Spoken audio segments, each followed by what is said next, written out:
Bienvenue dans le Caribbean Dreams Podcast, le podcast qui parle de la Caraïbe pour mettre en lumière et en valeur nos cultures avec un regard porté sur notre avenir et nos rêves. Le rêve de construire une Caraïbe unie, prospère et indivisible. Le 11 novembre dernier, un avion de la compagnie Spirit Airlines partant de la Floride et qui devait atterrir à Port-au-Prince a fait l'objet de tirs soutenus. Par conséquent, l'appareil a été contraint de détourner sa trajectoire pour atterrir en République dominicaine, le pays voisin de la République d'Haïti. Une hôtesse de l'air est blessée et les autorités états-uniennes ont suspendu les vols commerciaux dans l'espace aérien haïtien pour un délai de 30 jours. Même si les vols ont repris récemment en ce qui concerne l'aéroport de la ville du Cap-Haïtien dans le nord du pays, l'enquête est tout de même ouverte et doit révéler l'identité des responsables de l'attaque. Est-ce que ce seraient les bandes qui ont pris le contrôle de 80% de la capitale? Cela semblerait logique, mais ces derniers ont nié toute implication dans cette affaire. En effet, Jimmy Cherizier, le porte-parole de la coalition des bandes nommées Vivre Ensemble, a accusé la PNH, la police nationale d'Haïti, d'être derrière le coup. On sait qu'il existe des agents intègres dans la PNH, mais il existe aussi des policiers corrompus au sein de l'institution. Le démenti de Jimmy Cherizier, aussi nommé Barbecue, complique donc l'affaire. Des accusations sont même portées contre la police kenyane qui a débuté le 25 juin 2024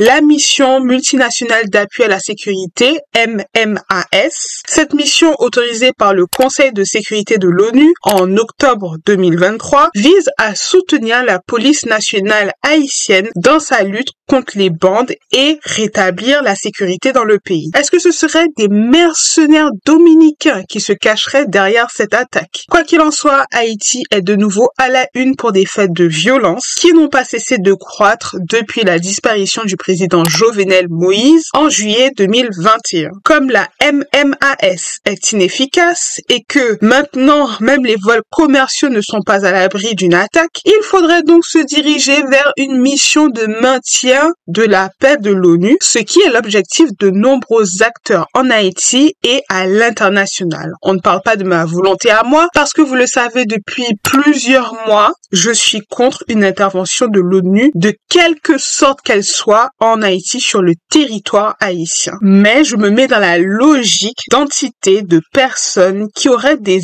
intérêts à voir se mettre en place une mission de maintien de la paix de l'ONU. Alors, qui sont-ils? Premièrement, je pense aux politiciens corrompus, aux magistrats, aux parlementaires et sénateurs qui en réalité sont en partie responsables de la formation et du financement des bandes. En effet, récemment, Michel Martelly, ancien président de la République d'Haïti, est sanctionné par les autorités états-uniennes et canadiennes pour être impliqué dans le trafic d'équipements à feu et de farine blanche. Néanmoins, ces accusations ne s'arrêtent pas à Michel Martelly, car bien d'autres politiciens se sont rendus coupables des mêmes chefs d'accusation. Ils ont financé des bandes en vue d'élections à venir pour intimider des concurrents politiques. Aujourd'hui, ils sont complètement dépassés par ces bandes qui ont pris bien trop d'ampleur dans la capitale et dont ils sont les fondateurs. Pourtant, les bandes sont en réalité la dernière chaîne du maillon, la base de la pyramide de la violence que l'on retrouve en Haïti et plus particulièrement dans le département de l'Ouest. Car ils sont en effet que des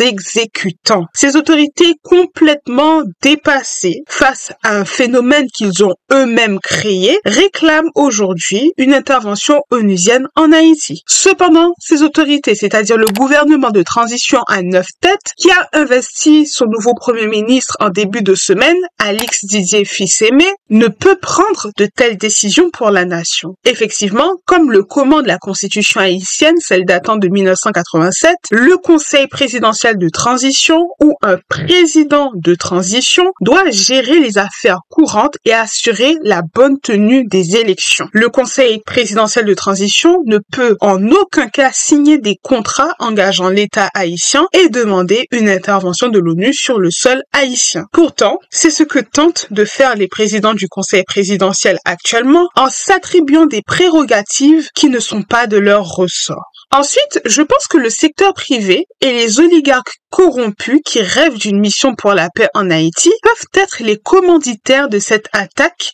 contre l'engin aérien. Ces derniers contrôlent l'économie d'Haïti, sur laquelle ils exercent un monopole. Ils ont participé eux aussi à la formation des bandes armées que l'on retrouve dans la capitale. Demandez-vous pourquoi la capitale et la capitale uniquement fait l'objet d'une concentration de la violence. C'est tout simplement parce qu'Haïti est un pays centralisé. Le pouvoir politique et économique est à Port-au-Prince. Tout passe par Port-au-Prince. Donc, on peut comprendre que la violence est instrumentalisée et qu'elle émane des acteurs politiques et économiques. Désormais, ces oligarques du secteur privé sont eux aussi dépassés par la violence qu'ils ont eux-mêmes créée et qui les arrange. C'est pourquoi les oligarques du secteur privé exercent un lobbying auprès d'intermédiaires proches du département d'État aux États-Unis, c'est-à-dire l'organe du pouvoir exécutif aux États-Unis, et ils exercent par le biais de leurs intermédiaires des pressions pour placer des présidents,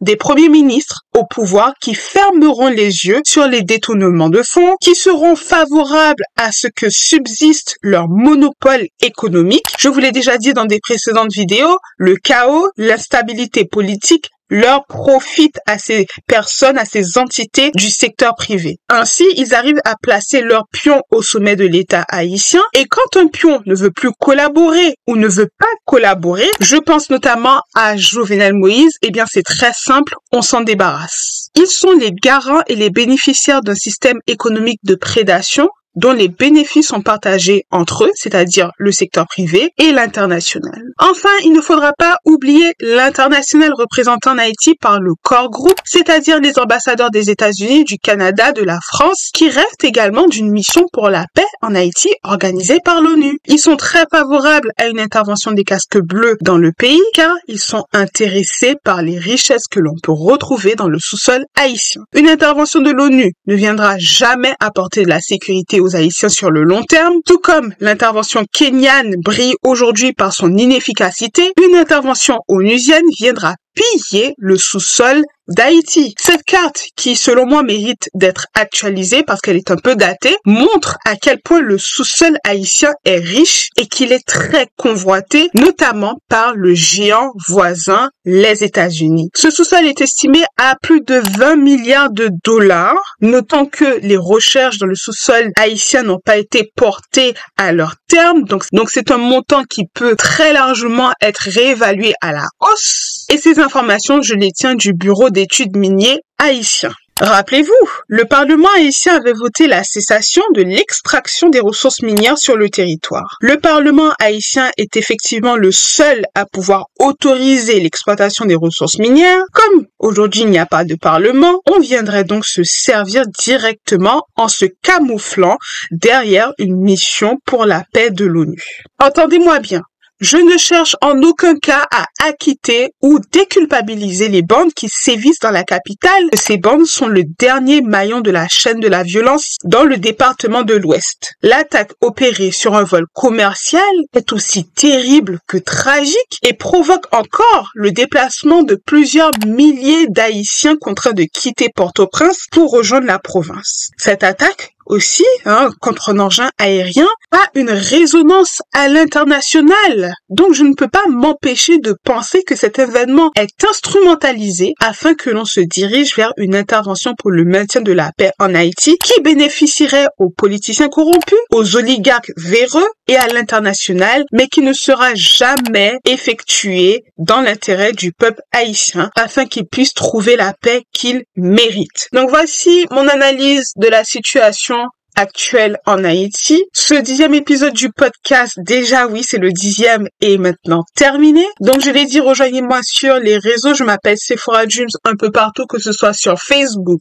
Instagram, TikTok. Likez cette vidéo afin qu'elle soit mieux répertoriée dans l'algorithme YouTube. Vous pouvez aussi la partager avec une personne susceptible d'être intéressée par le sujet. Abonnez-vous si ce n'est pas encore fait et par la même occasion, activez la petite cloche des notifications pour être informé à chaque fois que je poste une nouvelle vidéo. Et puis en attendant, croyez en vos rêves, aimez-vous, moi je vous aime et je vous retrouve dans un prochain épisode du podcast. Ciao!